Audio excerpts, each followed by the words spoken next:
다윗과 여로보암을 대조해 보면요, 두 사람 다 평민 출신입니다. 평민 출신인데 하나님께 발탁이 돼서 왕에 오릅니다. 근데 다윗의 결말과 여로보암의 결말은 완전히 다릅니다. 다윗은 하나님이 내게 왕권을 준 이유가 뭐냐? 하나님이 나 같은 사람을 이스라엘 왕으로 세우신 목적이 뭘까? 깊이 상고해서 하나님의 의도를 따라서 백성들을 하나님의 뜻으로 잘 가르치고 백성들이 하나님께로 나가는 길을 활짝 열어주는 그런 역할을 잘 수행했습니다. 여로보암도 평민이지요. 이 사람에 대해서 평가하기에 이 사람은 용사라, 다시 말해서 유능한 사람입니다. 아주 똘똘하고 유능하고 착실하고 충성된 사람이었습니다. 다윗보다 출발이 더 좋았어요. 이 사람 인격적인 자질이 참 좋았습니다. 아버지는 안 계시고 편무스라에도 자랐는데 평민이었습니다. 이 사람이 굉장히 똘똘하고 일을 지키며 충성스럽게 잘하고 솔로몬에게 발탁됐습니다. 솔로몬 왕이 보니까 이 사람이 여러 사람들 중에 여로보암이 탁 눈에 띄었습니다. 그러니까 재능이 참 많은 사람입니다.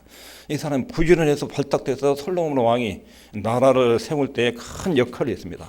감독자로서 직무를 수행하는 기능을 잘 수행했습니다.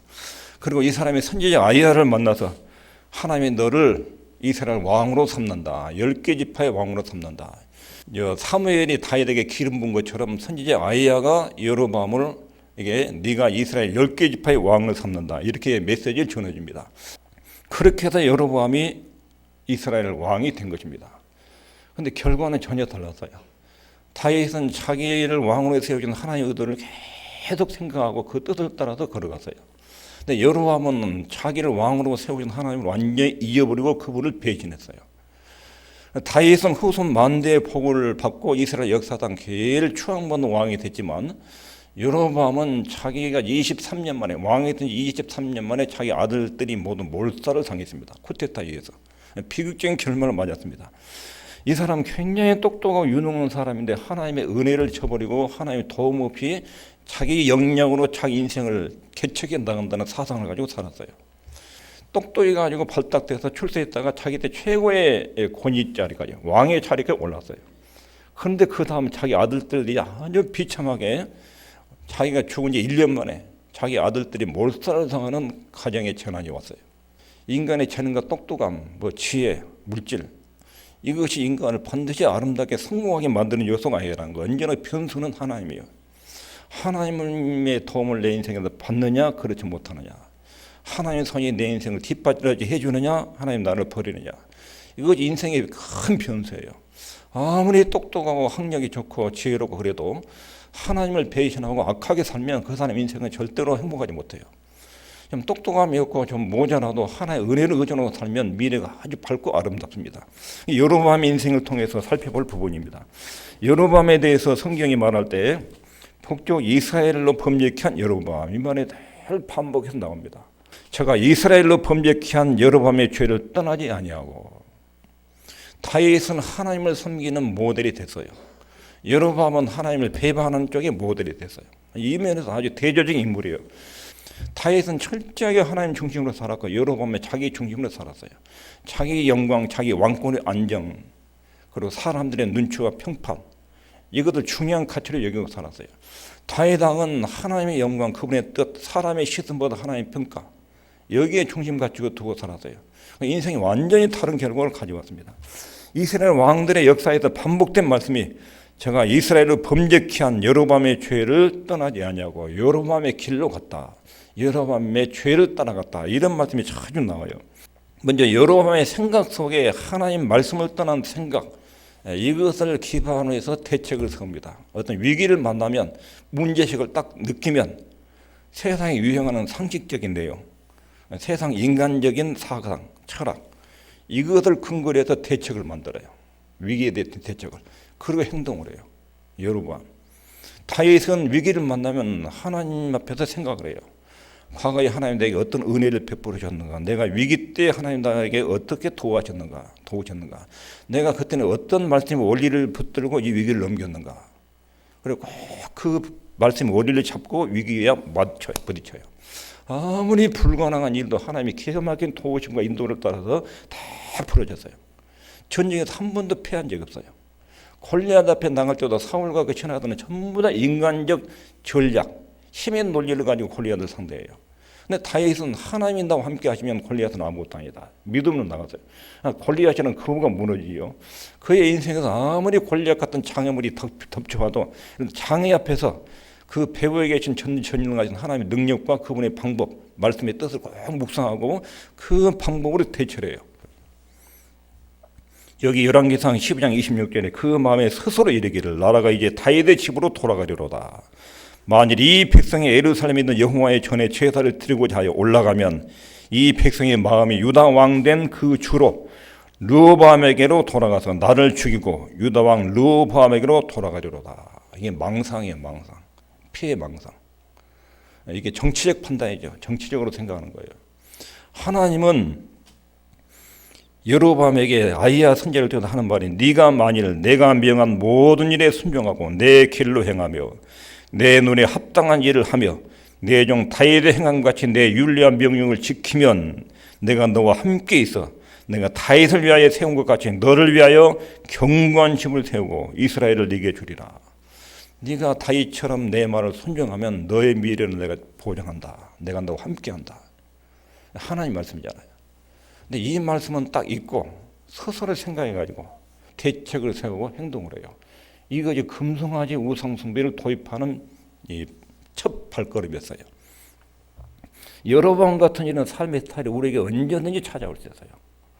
위기를 만나면 꼭 세상 상식적인 수준에서만 생각해요.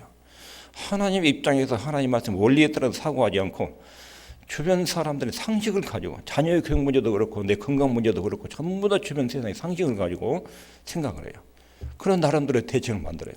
그 대책이라는 것이 하나님 말씀을 떠난 대책들을 가지고 대책을 세우고 나중에 그것이 잘 되느냐 하면 그렇게 않아요. 여로보암의 종교 정책 이렇게 이제 그 생각 속에 이 사람들이 북쪽 이스라엘 10개 지파 사람들이 예루살렘의 예배 하나님을 섬기는 신앙을 유지하도록 하면 틀림없이 유다와 합병하고 나를 죽일 것이다. 쓸데없는 생각이 왔어요. 그렇다면 예루살렘이 믿는 하나님의 신앙을 변형을 시켜서 북쪽 이스라엘만의 독특한 신앙을 만들어내야 한다. 그래야 우리나라가 남쪽 유다와 이 정신적으로 연합이 안 돼야 분리가 돼야 북쪽 이스라엘이 존재한다. 이 정치적인 계산에 의해서 종교 정책이 나온 거예요. 그 종교 정책의 첫 번째로 예루살렘 성전 대신 금송아지 성전을 만들어야 되겠다. 솔로몬이나 다윗이 믿었던 하나님을 그대로 믿으면 틀림없이 이 사람들은 옛날 다윗과 솔로몬이 그리워서 이쪽으로 갈 가능성이 있다. 여호와의 신앙으로는 안 된다. 비슷한 신앙으로 만들어도 북쪽만의 독특한 종교를 만들자. 그래가지고 예루살렘 성전을 대신하던 금송아지 우상을 섬기는 신전을 만들었어요. 남쪽으로 내려가는 길목 베델에다가 그 신전을 만들고 북쪽의 경계인 단에다가 그 신전을 만들었어요. 그리고 이스라엘의 국가 종교를 금송아지 신앙으로 딱 틀을 만들었어요. 우리는 남쪽처럼 구약의 정통적 신앙을 가지면 틀림없이 둘이 합병돼 버리고 북쪽 왕은 틀 자리가 없다. 그래 북쪽만의 독특한 신앙을 만들었는데 그게 여로보암이 그 종교의 틀을 만든 거고 200년 동안 19명의 왕들이 전부 다 여로보암의 그 종교 틀을 따라서 나라를 운영했어요. 한 명도 하나님을 제대로 믿는 사람이 안 나왔어요. 이 사람의 두 번째 종교 정책은 율법을 가르칠 자격이 없는 사람을 제사장으로 임명했습니다. 하나님은 레위지파 아론의 자손 여기서 제사장을 선택하도록 법으로 규정했어요. 근데 여로보암은 아무나 돈을 주면 누구든지 제사장을 삼았어요. 하나님 율법을 모르는 사람들, 제사 의식을 모르는 사람들을 제사장을 세웠어요. 백성들이 하나님께 나가는 길을 원천적으로 봉쇄해버린 거예요. 막아버린 거예요. 자기도 하나님을 안 믿을 뿐 아니라 백성들도 하나님 믿지 못하도록. 근데 여로보암은 자기도 하나님을 안 믿고 이스라엘 백성들도 하나님께로 나가는 길을 원천적으로 봉쇄해버렸어요. 이게 여로보암의 가장 큰 죄예요. 그러나 이 사람은 절기를 변형시켰어요. 7월 15일이 대속절인데 8월 15일 날로 금송아지 우상 숭배를 국가적으로 만들어서 섬기는 종교 행사를 거창하게 8월 15일 했어요. 국가 행사로. 그리고 산당을 지었습니다. 산당은 금송아지를 숭배하는 신전을 곳곳에다 만들어요. 이스라엘 곳곳에다가. 그래가지고 이스라엘 백성 전체가 하나님께로 나가는 길을 막아버리고 하나님을 알 수 있는 지식을 차단해버렸어요. 하나님께서는 절기나 제사장이나 예배 대상이나 예배 그 방식을 정할 때는 일정한 원리를 설명하기 위해서 제사장은 이러이러한 사로 세워라. 그리고 제사법을 이렇게 행해라. 절기를 이렇게 지켜라. 이런 명령을 내는 것은 일정한 원리가 있어요. 원리, 일정한 질서를 보여주는 것인데 이 하나님이 세워진 질서는 전부 다 핵심이 뭐냐면 죄인된 인간이 어떻게 하나님께 나갈 것인가. 하나님께 나가는 문제를 말한 거예요. 죄인된 인간이 하나님께 나가는 방식은 하나님의 정한 말씀의 법을 따라 나가야 돼요. 하나님께서 정하신 말씀을 따라서 나가야 하나님을 만나요.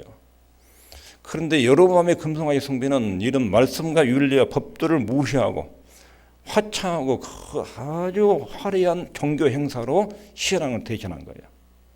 하나님 말씀을 통해서 하나님의 의중과 심령을 잘 알고 그 말씀에 순종하는 거, 이게 신앙의 핵심이잖아요. 근데 이런 하나님 말씀을 잘 듣고 그분의 명령을 따라서 가정을 이루고 직장생활을 아름답게 하고 인간관계를 아름답게 세우고 일들을 올바로 처리하고 교회 생활을 바르게 하고 하나님 경외하고, 이게 올바른 신앙의 정통 노선이에요. 이 하나님 말씀을 왜곡되게 잘못되게 이해하면 이런 형태의 신앙이 나와요. 신앙의 핵심은 하나님 말씀을 잘 들어서 그분의 뜻이 무엇인지 하나님 아는 지식이 잘 갖춰져 가지고 이것이 교회 생활과 사회 생활과 가정 생활이 건실하게 나와야 돼. 생활과 이게 건강한 신앙이에요. 근데 이런 원리들을 버리고 금송아지 신앙은 종교 행사를 굉장히 화려하게 8월 15일 날 북쪽 이스라엘 종교 행사를 하는데, 물론 종교 행사의 명분은 하나님 숭배하는 거죠. 하나님 숭배. 근데 그 하나님은 성경이 말하는 하나님이 아니라 금송아지 신앙 숭배예요. 하나님을 우상 개념으로 바꿔버렸어요. 그런데 10개 지파 사람들은 이것이 여호와 하나님을, 애굽에도 자기를 인도하신 여호와 하나님으로 알고 섬긴 거예요. 이것이 하나님 앞에서 큰 악이었습니다. 이런 악에 대한 하나님의 진노가 여로보암에 어떻게 선고되는지 열왕기상 14장 10절에 보면, 그러므로 내가 여로보암의 집에 재앙을 내려 여로보암에 속한 사내는 이스라엘 가운데 매인자나 노인자나 다 끊어버리되 거름을 썰어버린 같이 여로보암의 집을 말갛게 썰어버리지라. 여로보암의 자손들은 모두 몰살을 당한다. 이런 경고를 하셔요. 그리고 경고가 열왕기상 15장 28절부터 29절에 성취가 됩니다. 유다 왕 아사 제3년에 바하사가 나답을 죽이고, 나답은 여로보암의 둘째 아들이에요.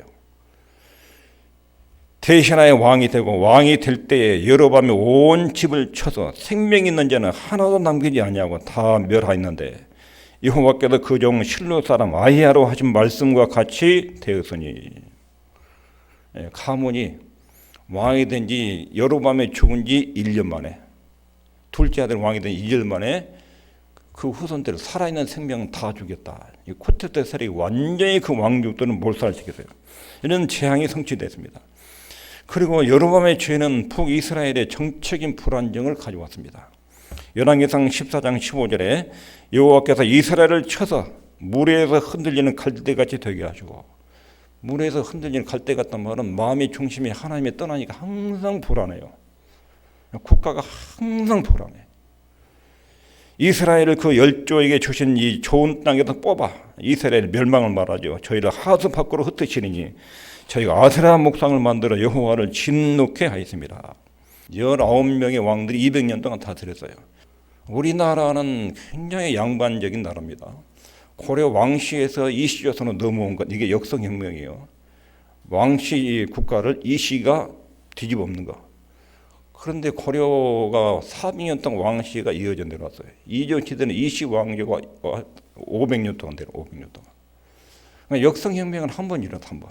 고려에서 이시. 중간중간에 역정모의를 하다가 다시 그래도 왕손, 이시 왕손들이 왕위를 이어 내려왔어요. 그런데 200년 동안, 500년 동안 두 번 일어났는데 200년 동안 9번이 막 쿠데타가 일어나가지고 나라가 흔들리면 그 국가가 어떻게 되겠습니까? 전두환 노태우 때, 전두환 씨 때 한번 팍 뒤집어가지고 혁명 일으키고 5.16 군사혁명 일으키고, 그런 일이 일어나면 수많은 사람들이 죽어요. 애매한 사람들이 죽어요. 그리고 권력에 눈이 먼 사람들이 정권을 잡해서 난동을 부리면 나좀 미얀마처럼, 지금 미얀마 그러잖아요. 군사 쿠데타가 일어나가지고 백성들이 얼마나 고달픕니까? 정치가 불안정하니까. 그런 역사가 200년 동안이나 북쪽 이스라엘에 9번의 혁명이 일어나요. 백성들이 민생은 눈에 안 들어져, 권력적 눈에. 이런 사람들이 왕이 되면 자기 탐욕을 위해서, 왕권을 위해서 백성들을 얼마나 이용하는 그런 왕 체제가 되는 거예요. 얼마나 표곤한 나라가 됐는지. 그것이 모두 여로보암의 국가 기틀을 잘못 짜놓은 종교 정책 때문이에요. 이것이 그 후손들이 엄청난 피해를 가져왔어요. 이것이 여로보암 죄에 대한 형벌입니다. 하나님 말씀의 원리가 거부되고 인간적 사상이나 철학에 따라서 하나님을 배역한 행동이 나오면 그 후유증들이 크다 하는 것이 이 본문의 교훈입니다. 여로보암의 어리석음을 보면 하나님 말씀이 여러 차례 들렸습니다. 여로보암에게. 솔로몬도 타락하기 전에 하나님이 여러 번 말씀하셨어요. 그런데 안 들었습니다. 여러분도 마찬가지입니다. 여로보암은 예언한 말씀을 듣고 성취한 경험이 여러 차례 있었습니다. 먼저 열왕기상 11장 29절에 하나님이 아히야 선지자를 통해서 왕이 될 것을 예언하지요.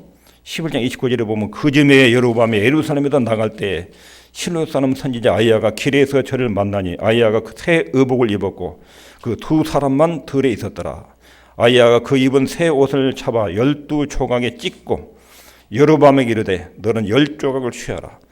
이스라엘 하나님 여호와의 말씀이 내가 이 나라를 솔로몬의 손에서 찢어 빼앗아 10지파를 네게 주고 아히야 선지자가 10개 지파를 내가 너한테 줄 테고 네가 10개 지파의 왕이 될 것이다. 예고를 했어요. 그리고 20절에 온 이스라엘의 여로보암이 돌아왔다함을 듣고 보내가 저를 공회로 청하에다가 온 이스라엘 왕을 삼았으니 그 예고대로 정확하게 왕이 됐어요. 아히야 선지자의 예언대로 자기가 왕이 됐어요. 그러면 솔로몬 왕국의 불리는 원인을 명확하게 말했어요. 솔로몬이 우상을 섬겼기 때문에 하나님 진노에서 나라가 쪼개졌다. 경고와 함께 책임 있는 왕의 직분에 대해서도 그때 들었어요. 아히야로부터. 그런데 이 사람이 왕이 돼가지고 베델의 단에서 하나님의 사람이 또 책망을 합니다. 베델이 이제 왕이 된 다음에는 또 마음이 바뀌어요. 하나님을 배신하는 우상 숭배로 이 사람이 돌아섭니다. 그래서 베델에다가 금송아지 우상의 신전을 만들었습니다. 그래서 그 신전 낙성식 일종의 개업 예배를 드린 거예요. 개업. 이제 지금부터 이 성전에서 하나님을 이렇게 섬겨라 하고 금송아지를 숭배하라고 예배를 드릴 때 하나님 사람이 그때 그곳에 방문했어요. 그래가지고 하나님 사람이 하는 말이 때에 하나님 사람의 여호와의 말씀으로 인하 유다에서부터 베델에 이르니 마침 여로보암이 단 곁에 서서 분향하는지라.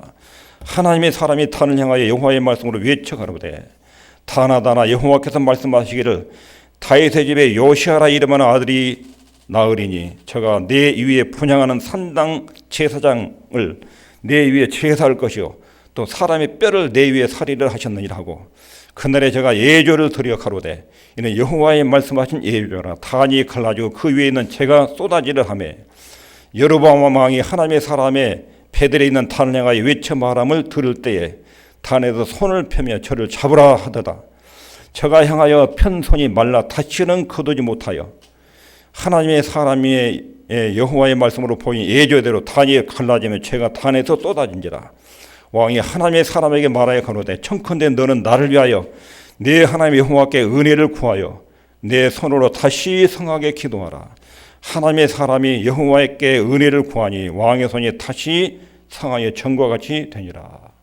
두 가지 징조가 이루어졌죠. 하나는 단에서 처음으로 우상 신전 예배 드리는데 남쪽에서 하나님 선지자가 나와서 단에서 예언해요. 이 단은 남쪽에 요시아라는 임금이 일어날 텐데 그 임금이 일어나서 여기 우상 숭배하는 제사장들의 뼈들을 다 불을 태울 것이다. 그리고 이 단을 완전히 파괴할 것이다. 왕이 예배에 낙성식 하는데 사람에서 이렇게 죄져가면 왕이 가만히 있겠습니까? 그 말 하자마자 저놈 잡아라. 저놈 잡아라. 손을 딱 내자마자 이 손이 여기서 굳어버려요. 돌처럼 딱 굳어버려요. 안 움직인 거예요. 굳어가지고. 그리고 하나님의 사람이 그 예표로 미래의 요시아라는 왕이 와서 이 단을 철저하게 파괴하고 여기 있는 뼈들을 다 이 우상 숭배자들 뼈들을 불에 태우듯이 요 일이 일어난다는 예표로 지금 단이 갈라지고 쏟아질 것이다. 그러자 단이 최진채 이름도 단이 두 쪽으로 쫙 갈라지고 쏟아져요. 그러니까 하나님 말씀이 미래에 어떻게 이루어진다는 것을 명확하게 보여줬죠. 그런데 이 손이 굳어버리니까 왕이 이제 놀래가지고 하나님 사람 보고 네가 나를 위해서 기도 좀 해줘라. 손 좀 낫게. 하나님 사람이 하나님께 은혜를 구해요. 하나님 이 사람을 불쌍히 해주십시오. 기도하니까 손이 나아요. 자, 두 번 경험했습니다. 먼저 10개 지파의 왕이 된다. 왕이 됐어요. 그리고 우상 신전을 만들었어요. 그리고 이 우상 신전에서 하나님 진노가 임한다. 단이 탁 갈라졌어요. 자기 손이 죄 때문에 굳어버렸어요. 그것도 나섰어요. 이 정도 들었으면 돌아와야지. 그래도 안 들어요. 그 다음에 또 하나님 말씀하십니다. 그 아들이 병들었어요. 아들이. 근데 여기 신기한 것은 이 아들만 하나님의 뜻대로 살려고 애를 쓴 사람이에요. 근데 나머지 아들은 다 건강한데 제일 하나님 뜻대로 살려고 하는 이 아들이 병들어도 죽어요. 이 아들이 병들으니까 여로보암이 처한테 네가 하나님의 사람 아이야한테 가서 이 아들이 낫겠는지 한번 물어봐라. 그래가지고 자기 아내를 즉 왕비를 변장시켜서 아이야한테 보내요. 아이야가 하나님 말씀을 받아가지고 여로보암에 쳐여 내가 너의 가문에 흉한 일을 애원할 것이다. 빨리 들어와봐라.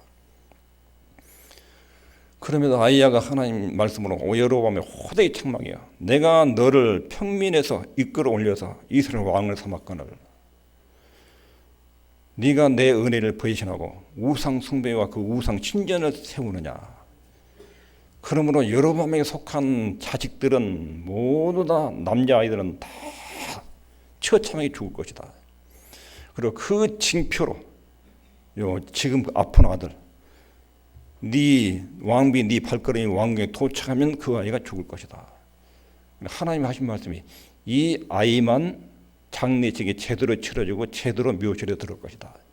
나머지 아들들은 쿠데타 세력에서 다 죽어가지고 공중의 새밥, 짐승의 밥이 되고 이렇게 망한다. 이렇게 엄청난 무서운 예고죠. 아합은 이 정도 경고를 들으면 아합도 이스라엘 왕 중에 제일 악동한 왕인데 이 정도 경고를 들으면 아합은 모시옷을 입고 베옷을 입고 천천히 걸으면서 회개했어요.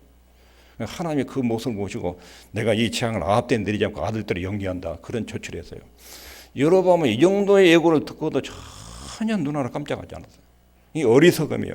이 사람의 어리석음은 하나님의 말씀의 확실성을 체험했어요. 하나님의 말씀이 그대로 되는구나.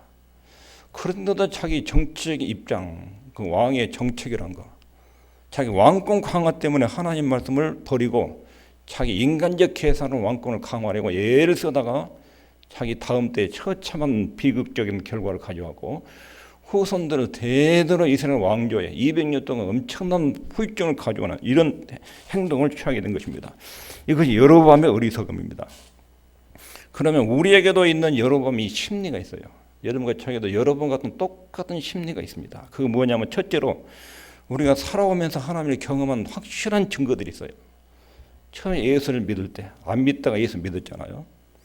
그리고 예수 믿고 난 뒤에 수많은 영적인 경험들이 있죠.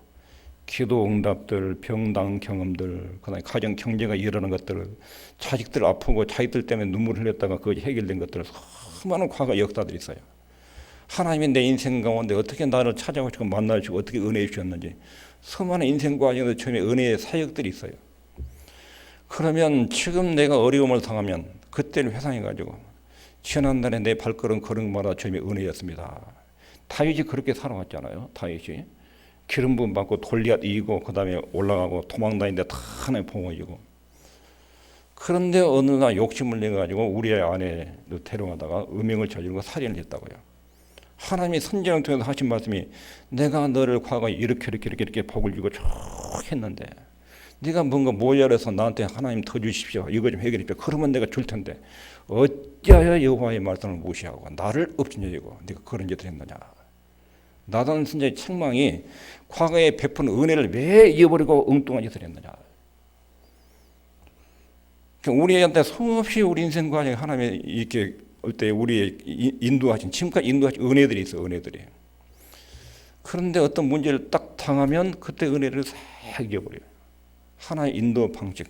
그때 하나님 이렇게 할 때 내가 도와줬는데 그분이 도와줬는데 그거 다 잊어버리고 내 나름대로 세상 방식을 동원해가지고 그 문제를 딱 마주쳐요. 근데 하나님 말씀 원리를 다 잊어버리고 내 계산으로 내 인간적인 생각으로 안정과 문제를 해결하려고 이런 방식을 취해요. 일이 생기면 하나님을 의지하는 거 자기 생각대로 꼭 돌아가. 자녀 미래도 늘 성경에 약속한 하나님의 보장된 약속들 예면하고 늘 현실적인 자녀 교육 문제를 대안으로 사회 분위기에 따라서 그것을 만들어가겠어요. 건강 문제도 안전 문제도 돈 모으는 문제도 늘 현적인 문제만 대하는 하나님의 법을 외면하고 사람을 소유고 아프게 하면서까지도 교회에 자기 욕심대로 자기 생각대로 밀고 나가려고. 이게 여로보암의 심리예요. 여로보암의 심리. 여로보암 그때만 여로보암이 이런 행동을 한 것이 아니라 우리 속에도 똑같이 이런 심리가 있어요. 그러니까 사람에서 경험한 확실한 증거들 하나님 말씀이 이렇게 정확하게 이루어졌는데 그것이 내게 어떤 문제가 닥치면 그때 그 시절의 말씀이 잘 기억해야 돼요. 하나님 말씀의 원리를 가지고 내 앞에 있는 문제를 직면하고 하나님을 의지하고 그분의 가르침을 구하고 찾고 그러면 반드시 상을 주고 응답하신 하나님을 믿고 이런 태도로 살아가는 것이 믿음의 사람입니다. 이게 다윗의 삶의 방식이었어요. 여로보암은 위기를 만나면 과거에 들었던 은혜들 다 잊어버리고 언제나 세상적인 현실을 대한 이것으로 일을 처리했어요. 이것이 여로보암의 죄의 심리입니다. 여로보암의 죄를 정리하면 첫째로 이 사람은 하나님의 은혜와 사랑을 배신했어요. 솔로몬에도 발탁에 대해서 이스라엘의 관리가 됐어요. 그때 아이야 선지자가 와서 왕으로 딱 지명을 해요. 왕으로. 엄청난 특권이에요. 동시에 엄청난 책임이 따르는 거예요. 하나님이 나를 왕으로 세웠다. 그럼 그 왕의 직무에 대해서 하나님 뜻을 잘 살펴야 돼요. 어떻게 이 축복을 관리할 것인지. 하나님은 내게 은사나 복을 주면 이 축복과 원리, 은사를 어떻게 하나님의 법을 따라서 관리할 것인지. 이게 우리 책임이에요. 언제나 축복이나 은사가 오면 거기는 언제나 영적인 책임이 부과돼요. 하나님이 준 은사와 축복을 하나님의 관점에서 보지 않고 이것을 자기 용도로 남용을 하면 그때 그 축복은 저주가 되고 재앙이 돼요. 여로보암은 평민대 이스라엘 최고의 자리까지 올랐어요. 근데 권력을 남용을 했어요. 그 자리에서 백성들이 하나님께로 가는 길을 잘 열어줘야 돼요. 백성들이 하나님을 섬길 수 있는 모든 토양을 만들어줘야 돼요. 근데 그 길을 다 막아버렸어요. 무엇 때문에? 자기 왕권 유지 때문에. 자기 욕망을 달성하기 위해서 백성들이 하나님께 가는 길을 다 막아버렸어요. 이게 악이요, 악. 하나님 뜻대로 살 수 있는 방식을 주위 사람들 막아버려요. 내 욕심 때문에, 내 자존심 때문에. 이것이 여로보암의 하나님의 은혜에 대한 배신의 행위가 이렇게 나타난 거예요. 여로보암의 죄의 특성은 그 밑바닥에 뭐가 있냐면 사람을 두려워해요. 사람을. 하나님을 두려워하지 않고 사람을 두려워했어요. 사람을 두려워하면 올무에 걸리거니와 여호와를 의지하는 자는 안전하리라. 사람들의 눈치와 평판을 두려워하면 하나님 뜻대로 살기를 포기할 때가 많아요. 이게 여로보암의 죄의 밑바닥에 있는 거예요. 사람들의 말을 듣고 하나님 말을 듣지 않았어요.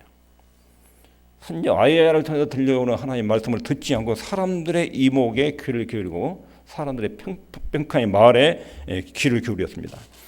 그리고 사람들로부터 인정받기 위해서 말씀을 변칙적으로 적용했습니다. 남쪽 유다의 종교제도를 변형시키고 변칙 적용을 했어요. 이건 모두 사람들로부터 인정받기 위해서 그런 방법을 적용한 것입니다. 그리고 그 후손의 모델이 됐습니다. 아주 악의 모델이 된 것입니다. 남쪽 다윗 왕은 선의 모델이 됐고 북쪽의 여로보암은 악의 모델이 됐습니다. 선과 악은 우리 후손들에게 반드시 파장을 끼칩니다. 부모가 믿음으로 살면 정상적으로 살면 그것이 파장이 자녀들이 갑니다.